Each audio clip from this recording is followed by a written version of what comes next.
This episode is supported by CuriosityStream. Use the URL curiositystream.com/Suibhne and use the code Suibhne for 1 month free.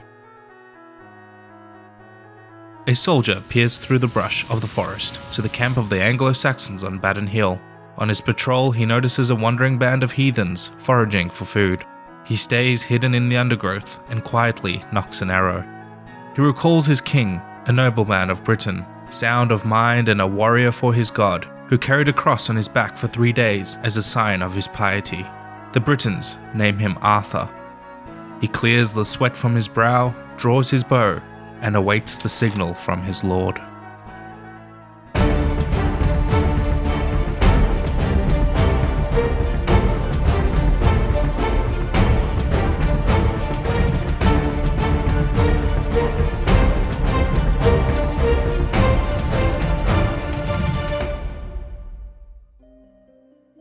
The small kingdom on these fair isles, within touching distance of the European continent, would have a profound impact on world history. England, land of the Angles and Saxons, would conquer their neighbours and the whole world. But long before there was an England, or even before the Anglo-Saxons arrived, the land was inhabited by a mystical and warrior-like Celtic culture known as the Britons. The Celts had originated as a proto-civilization in the Hallstatt culture before migrating to most of Central and Western Europe. The Celts in Britain became what we now call the Insular Celts, divided into numerous tribes, most of whom were retroactively called Britons. Britannia was the ancient Greek word possibly meaning painted ones, although the residents of England probably called their land Albion. Rome conquered England over several campaigns, bringing with them fortified Roman-style towns, baths, aqueducts, and circuses, and tons of roads. Roman life thrived in Britain, and the money paid to the station legions there contributed greatly to the British economy. Emperor Hadrian's Wall now stands as a symbol of the extent of Roman control over the world, but they did often control areas north of the boundary in modern-day Scotland. They ruled the area for more than 3 centuries, fighting periphery peoples such as the Picts and Scots in Caledonia, as well as rebellious tribes in the south, most famous of which was Boudica, the Iceni queen who plundered the Roman cities. She is seen as a hero in English folktales and a symbol of British resistance. During the late Roman period, the Romans often enlisted the help of Germanic mercenaries to protect their lands, mostly the Angles, Saxons, and Jutes of modern-day Denmark and Germany. Christianity also arrived during this period due to the interconnectedness of the empire, and St. Albion became the first British martyr killed for his faith. During the very messy Roman collapse, the legions of Rome were called out of Britain and its status as a province would effectively end at the state.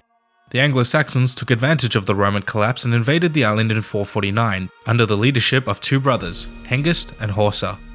The invasion was a mixed success, but would spur a huge continued migration of the Anglo-Saxons to form the basis of the first foundations of England, as the name literally means land of the Angles.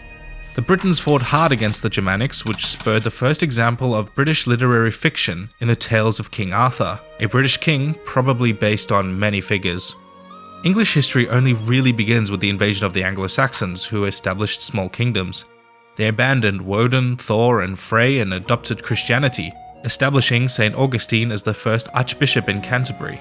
They did retain their language, which we now call Old English, a relative of Old Low German, Franconian, and Frisian, and also their top-down rule with the custom of local rulers as appointed by the king, such as earls and aldermen. One kingdom usually held influence over the others, and was sometimes granted the title of overlord. This was first Kent, then East Anglia, and then Northumbria, who entered a period of particularly noteworthy literary and religious prominence called the Northumbrian Golden Age, and then the Mercians, who got rich from plundering Wales. Northumbria and Mercia became rivals, and soon exhausted themselves to a point where the West Saxon Kingdom, or Wessex, came to fill the power vacuum. A notable king was Alfred the Great, who reformed Wessex's law, learning, trade policies, and created a standing army. This was mostly done in response to incursions by a brand new threat to the British Isles, the Vikings. The Vikings were Scandinavian cousins of the Anglo-Saxons, who slowly turned from traders to raiders, and who plundered the English coastline of unprotected and wealthy monasteries. The English called them Danes, as most of them were from Denmark, but some were from modern-day Norway as well. These Danes became a massive problem for the now Christian Anglo-Saxon kings and plunged the whole island into chaos. The English generally believed they were a scourge from God and spread fear of the brutality of the pagans. The Viking Danes would eventually land in Britain at the head of a great heathen army to conquer the island, but we'll come back to this story later. During both the Roman period and the Anglo-Saxon period, the invaders had to contend with the original inhabitants of Britain, the Celts, and continued to have border wars with these Celts in Scotland, Wales, and Cornwall. These were fierce Iron Age warrior-like people of mystical and enigmatic origin.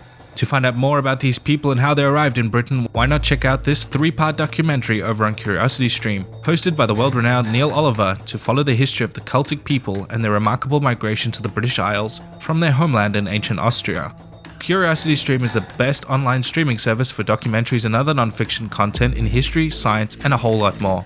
The best part is you can watch the whole series or anything else in their library for free for 30 days by simply heading to curiositystream.com/Suibhne to get started. Continue your adventure into England's past and start watching today. Thank you everyone for watching. Please like and subscribe to see part 2. Until next time.